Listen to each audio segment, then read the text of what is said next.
बहिणाबाई चौधरी उत्तर महाराष्ट्र विद्यापीठ यांच्या संयुक्त विद्यमाने राष्ट्रीय सेवा योजना आयोजित विशेष दिवाळी श्रमसंस्कार शिबिर या ठिकाणी आज पहिला दिवस आपण या ठिकाणी एकत्र जमलेलो आहोत। तर आजचे आपले प्रमुख वक्ते या ठिकाणी ॲडव्होकेट प्रीतम आणि ॲडव्होकेट आपले कुणाल या ठिकाणी आपल्याला प्रमुख वक्ते म्हणून या ठिकाणी लावलेले आहेत। तर आपण त्यांचा सत्काराकडे आगवूया। काही माणसं मोठी असतात कर्तृत्वाने, काही माणसं मोठी असतात नेतृत्वाने। प्रकाशलेले सदन अशा माणसांचं तेजाने स्वागत करूया मान्यवरांचे आदरभावाने। तर मी विशाल यांना विनंती करतो की ॲडव्होकेट प्रवीण निकम यांचा सत्कार करावा।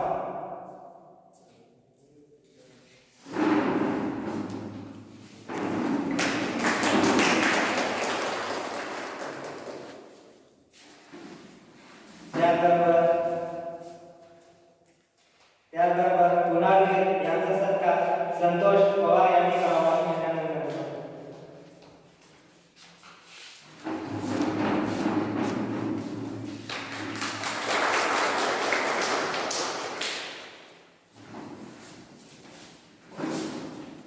तर विद्यार्थी मित्रों, आज आपला राष्ट्रीय सेवा योजनेचा आजचा पहिला दिवस।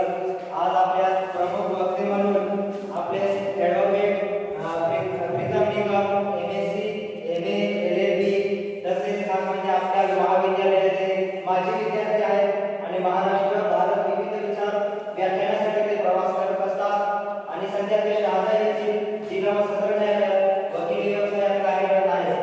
तर मी सरांना विनंती करतो की त्यांनी आम्हाला मार्गदर्शन करावे।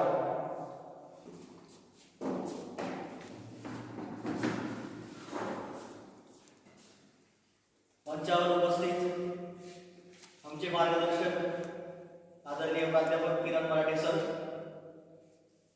तथा आमचे सहकारी मित्र कुणालजी वीर आणि तुम्ही सर्व सन्मान्य। खरं तर मार्गदर्शन असं काही नाही, सहज गप्पा मारण्याचं आजचं सत्र आहे। आत्ता भोजन तुमचं झालेलं असेल जेवण आणि दुपारच्या वेळेत म्हणजे जनरली 12 नंतर कॉलेजमधून घरी गेल्यानंतर दुपारी वामकुक्षीची सगळी वेळ असते सगळ्यांची। असं सगळं शेड्यूल तुमचं ठरलेलं असतं आणि उद्यापासून अर्थातच नशिबान आज खुर्च्यांवर बसलेले आहात। मला वाटतं 3-4 वर्ष असं NSS पहिल्या वर्षीचं NSS या आपल्या महाविद्यालयाचं सुरू झालं आणि त्या वर्षीचा मी पहिल्या बॅचचा विद्यार्थी। खरं तर मित्रांनो, माणसांना अक्षरं कळायला लागली म्हणजे माणसं साक्षर झाल्यासारखी वागतात असं काहीच नाही। या उलट निरक्षरतेच्या अंधकारात जन्माला येऊन सुद्धा काही माणसं आपल्या दिवंगत प्रतिभेने साऱ्या जगाला प्रकाशमान करतात। अशांचं नाव विद्यापीठाला दिलं जात नाही तर त्यांना उपमा सुद्धा विद्यापीठाची दिली जाते। म्हणूनच अर्थात कवयित्री बहिणाबाई चौधरींचं नाव आपल्या विद्यापीठाला मिळालं। त्याचं उत्तम उदाहरण आहे। एकही दिवस शाळेची पायरी न चढलेली बाई, फक्त 55 गाण्यांच्या जीवावरती अशिक्षित असणारी एक स्त्री, जी फक्त 55 गाण्यांच्या जीवावरती ज्या ठिकाणाहून विद्यावाचस्पती सारख्या पदव्या दिल्या जातात अशा विद्यापीठाच्या नावाच्या समोर जोडली जाणारी स्त्री म्हणजे कवयित्री बहिणाबाई चौधरी आहे। आणि त्यांचा उल्लेख मी सुरुवातीला का केला की माणसं शिक्षित होतात, माणसं अकॅडमिक करिअरमध्ये मोठी होतात, डॉक्टर होतात, वकील होतात, इंजिनियर होतात, प्राध्यापक होतात, लठ्ठ पगाराची नोकरी मिळवतात। पण लठ्ठ पगाराची नोकरी मिळवणाऱ्या लोकांमध्ये किंवा डॉक्टर होणाऱ्या, इंजिनियर होणाऱ्या, वकील होणाऱ्या, प्राध्यापक होणाऱ्या लोकांमध्ये हे होणं म्हणजे यशस्वी होणं आहे का याचं चिंतन करण्याची आवश्यकता या सगळ्या काळामध्ये आहे।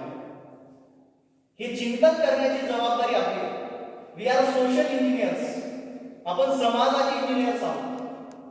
लठ्ठ पगाराची नोकरी मिळेल यात तीळ मात्र शंका नाही, वकिली चांगली चालेल यातही मुळात शंका नाही।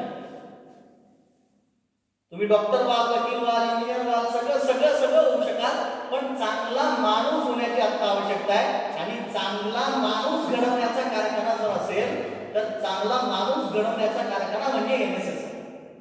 या NSSच्या माध्यमातून माध्यमातून, राष्ट्रीय सेवा योजनेच्या माध्यमातून आपल्याला समाजाला दिशा देण्याचं काम करायचं आहे. समाज ज्या वेगवेगळ्या पद्धतीने आता विखुरला जातोय, वाटला जातोय, लोकांमध्ये, जनतेमध्ये जो विखुरला गेलेला समाज आहे त्याला एकसंध बांधण्याची जबाबदारी आपली. म्हणजे भारताचं ज्यावेळेस भारताला स्वातंत्र्य मिळालं आणि भारताला स्वातंत्र्य मिळणार होतं त्यावेळेस भारतामध्ये अनेक संस्थानं होती.